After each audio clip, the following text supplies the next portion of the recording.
Give me liberty or prevent my death? Let's talk about it on this episode of Pushback.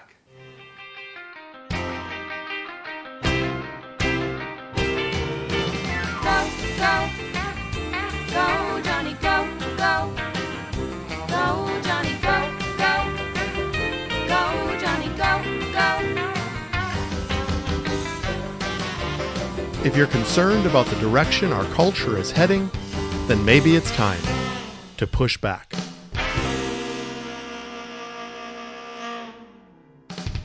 Hello everyone and welcome to Pushback.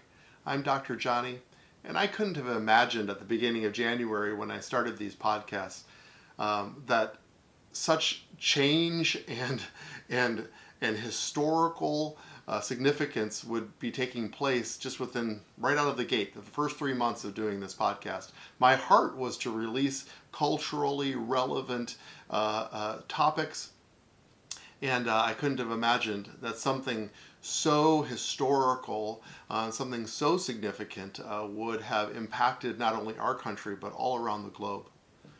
I want to give you a quick COVID-19 update just from my medical experience.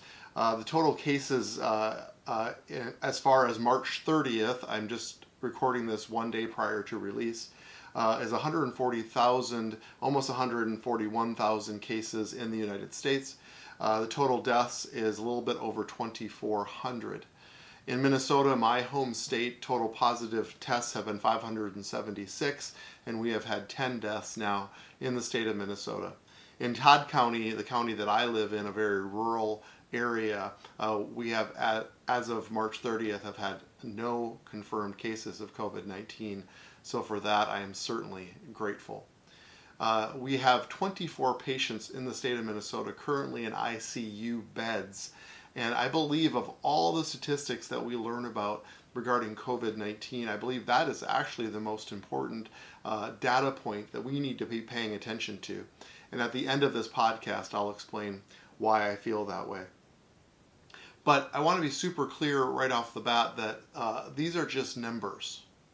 And there are faces and there are loved ones connected to these numbers. And it's quite possible that this hasn't personally affected you or your family. But we know all throughout the world that there are thousands of people that have been directly and even tragically affected by this. And it's for those people, it's for those faces and those names that are connected to these numbers that we are doing what we are doing. It's why we are making the sacrifices that we are making. My question for this podcast is, how do we count that cost? I just read an article by Dave Orrick from the St. Paul Pioneer Press, a local paper here in Minnesota. And he wrote the first paragraph, Minnesotans are preventing tens of thousands of coronavirus deaths by making unprecedented sacrifices of personal freedoms and commerce in the face of the pandemic, according to the model that informed Governor Tim Walz's stay-at-home order. I think we can quickly skip over a paragraph like that and just get to the meat and potatoes of the article. And I believe that we need to pause and actually just consider what he just wrote. Unprecedented sacrifices of personal freedoms and commerce. I don't think we should take that lightly. I believe, the famous saying by Patrick Henry, give me liberty or give me death.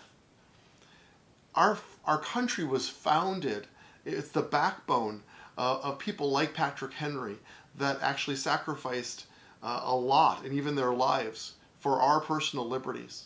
And so it's important that we have conversation and that we pursue this issue of personal liberty in the face of our personal sacrifice and our personal safety. I received an email from Tim from Ohio who did such a wonderful job sharing his heart and such a well thought out email that he sent me, more like a dissertation. It was beautifully written. And I want to share some excerpts from his email that he sent because I believe that it actually will help spur on this conversation about personal safety versus personal freedom. This is what Tim wrote. No rational person wants anyone to die of this disease. any more than we want anyone to die of any disease or any untimely event. However, rational people also know that people will die from this and the other causes, no matter what we do. So the disagreement arises over what we do and how we do it. This, in a freedom-minded people, becomes a point of contention. What powers, what authority does government have, and what is their role in public safety? Tim goes on to say, does public safety trump, no pun intended, individual liberty? In our nation, with our history, I can come to only one conclusion, one answer to that question. And Tim says that answer is a resounding no. He goes on to write, what then is the role of government, whether it be federal, state, or local? As I understand it, the major role is to inform. If the threat is suspected to be coming from outside sources or with malicious intent, then government should seek to prevent such action. Therefore, I will argue that the response of any legitimate government to this event would be to inform the public of the causes, vulnerable population, and preventive measures that can be taken to protect oneself and one's families from this disease. And here's the punchline of what Tim wrote and the position that he was taking. However, once the information is released to the general population, government's responsibility is fulfilled. It is then up to a free people to take whatever action they see fit to ensure their own happiness and well-being. No matter what the reason, for the government to issue orders that take this liberty from individuals and their businesses, organization, and interests is an affront to their liberty. And I don't believe this can be taken lightly. Our founding fathers and patriots fought, and many died for this, for our freedoms and liberty. Tim quoted Benjamin Franklin in his essay, and I want to quote this as well. Benjamin Franklin wrote in 1755, "Those who would give up essential liberty to purchase a little temporary safety deserve neither liberty nor safety." In response to Tim's email and the things that the Founding Fathers have said and my personal convictions, I've actually agonized over this topic over the last several weeks because I have a clear view of both sides of the issue. I am a physician, and I'm also a Christian. I'm a conservative. I'm a capitalist. I'm a libertarian. How's that for identity politics? I'm also right-handed. I prefer my toilet paper fed from above and not below. I don't mind pickles, but I don't like them on my cheeseburger. And I choose briefs over boxers. Well, now you know more about me, all my categories. But I'm a libertarian at heart, and when you look at the definition of a libertarians seek to maximize political freedom and autonomy, emphasizing freedom of choice, voluntary association, and individual judgment. I do connect with that political philosophy for sure, but I believe that there can be healthy and unhealthy libertarians. In order to be a healthy libertarian, you need to be willing to be informed. I believe an informed libertarian is a very effective member of our society. I believe an uninformed libertarian can at times be dangerous. I do believe, as quoted above, that the Founding Fathers were really more libertarian. And they put restraint on a government for a reason. But I also believe that the Founding Fathers, maybe more specifically Thomas Jefferson, in writing the Declaration of Independence, actually gave us, and he placed in it, a divine cultural statement. I really do believe it was divine. I believe what the Founding Fathers wrote and what was written in our founding documents was actually divinely inspired. I really do believe that in my heart. And I believe what Thomas Jefferson wrote should serve as a mission statement for our country. I have mentioned this in previous podcasts, and I will continue to mention this in future podcasts because I believe that we have been given divinely a mission statement for our culture, an outline, if you would. And he wrote, "We hold these truths to be self-evident, that all men are created equal, that they are endowed by their Creator with certain unalienable rights, that among these are life, liberty, and the pursuit of happiness. That to secure these rights, governments are instituted among men, deriving their just powers from the consent of the governed. So I define this conversation. I choose to try to attempt to define this conversation based on this outline: life, liberty, and the pursuit of happiness. But I believe within that outline, within that cultural standard, I believe there is actually a nugget of wisdom, an intentional nugget of wisdom that was written. And I believe there is an order that was placed: life, liberty, and the pursuit of happiness in that order.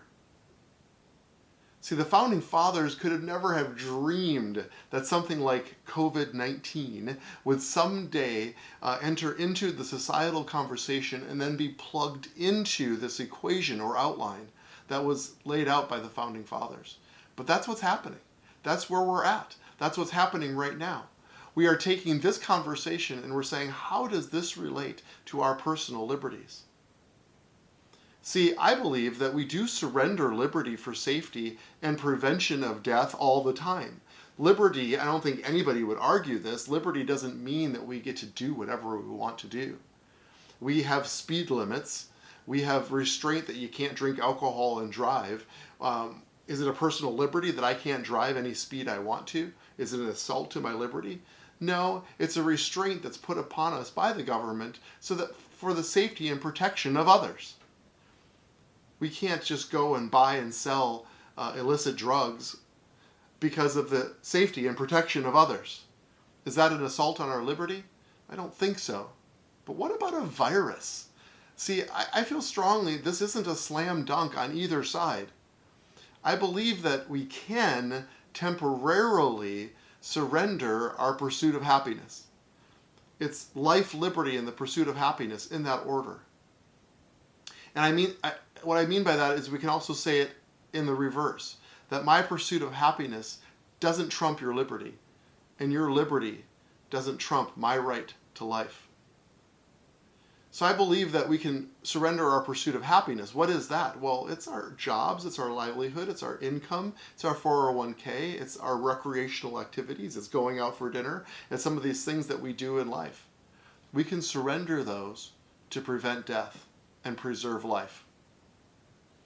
And I believe that at this time, where we are right now, I am comfortable with our current course because I see both sides, as a doctor and as a citizen.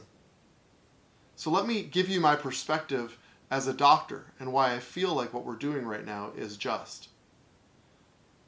See, as I mentioned at the beginning, we, using Minnesota just as an example, now I know other states have different populations and different capacities, but in the state of Minnesota, at the beginning of January, we had 235 ICU beds in the state of Minnesota.